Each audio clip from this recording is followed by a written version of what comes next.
संवैधानिक दृष्टि से भारतीय संविधान का अनुच्छेद 15(3) राज्य को ये अधिकार देता है कि वो महिला और बच्चों के लिए विशेष प्रावधान बना सके। इस अनुच्छेद का उद्देश्य था कि लिंग आधारित पर समान सुरक्षा देना, न कि किसी रिश्ते जैसे कि पत्नी, माँ, बेटी और सास के आधारित पर भेदभाव करना।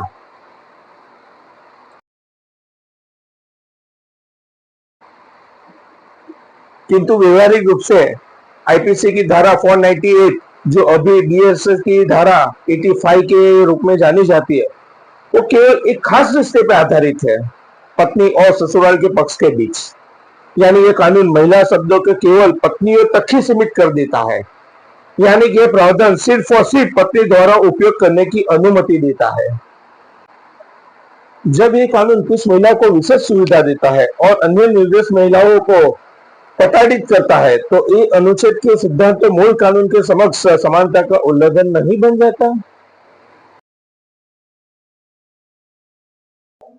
लेकिन व्यवहारिक स्थिति कुछ और ही दिखती है। 4 दशकों में इस दुर्भाग्यपूर्ण उपयोग की असंख्य घटना सामने आई है। जब पत्नी इस कानून का दुर्भाग्यपूर्ण उपयोग करके जहां निर्दोष पुरुष और उनके परिवार को जब फंसाने की प्रवृत्ति करती है, तब विशेष कर बुजुर्ग माता पिता और बहनों भाभी को मानसिक, सामाजिक और आर्थिक पीड़ा सहन करनी पड़ती है। कई बार महिलाएं जो स्वयं संविधान द्वारा संरक्षित वर्ग में आती है, जैसे सास, दादी और विवाहित ननद, उन्हें भी झूठे आरोप में फंसाया जाता है।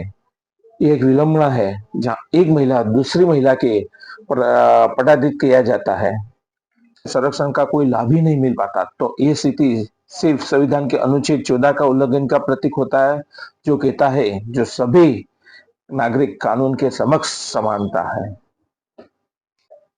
स्थिति तब अधिक चिंताजनक हो जाती है जब असक बुजुर्ग अपने दैनिक कार्य भी मुश्किल से कर पाते हैं, जो बेड से उठ भी नहीं पाते हैं, उन पर क्रूरता जैसे गंभीर अपराधों के झूठे आरोप लगाए जाते हैं।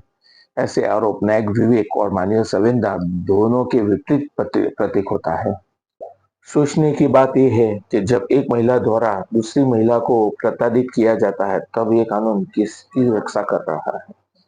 कभी कभी ये कानून का दुरुपयोग इस तक हद तक बढ़ जाता है कि एक विवाहित ननद जो अपने ससुराल में अपने विवाहित अधिकारों का निभा रही होती है, उसे भी 498 जो हाल की धारा बीएसए की धारा 85 है, उसमें झूठे आरोपों में फंसाया दिया जाता है।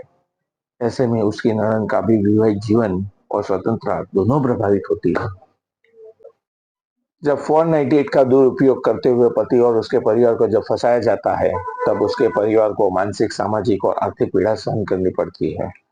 जब स्पष्ट रूप से पता चलता है कि स्त्री सुरक्षा के नाम पर बनाए गए 498 का कानून का दुरुपयोग हो रहा है, तब भी वर्षों तक चलने वाली शिकायतें कभी कभी परिवार के लिए गंभीर संकट की स्थिति बन जाती है और निर्दोष पति और उनके परिवार को मानसिक, सामाजिक और आर्थिक रूप से टूट जाता है। फिर भी ऐसी झूठे आरोप लगाने वाली महिला को इस कानून के उपयोग करने पर कोई सजा नहीं मिलती और मेंटेनेंस या एलोमनी का लाभ मिल जाता है। तो एक गंभीर प्रश्न खड़ा होता है, क्या विधि का ऐसे उपयोग जिसमें निर्दोष लोगों को फंसाया जाता है, वास्तव में न्याय कहलाया जा सकता है?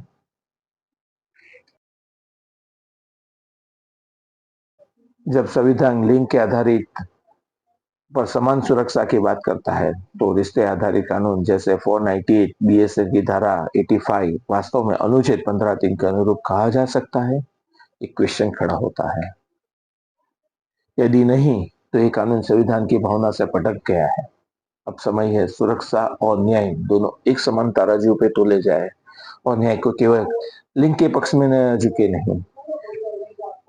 आज देश को जरूरत है कानून के समान अनुपयोग की, झूठे मामलों पर कठोर दंड और प्रावधान की, सोलह सम्मति आधारित पारिवारिक का काउंसलिंग प्रणाली की, ताकि आर्टिकल 15(3) का उद्देश्य और महिला की सुरक्षा और आर्टिकल 14 का सिद्धांत समानता का अधिकार दोनों साथ साथ चले।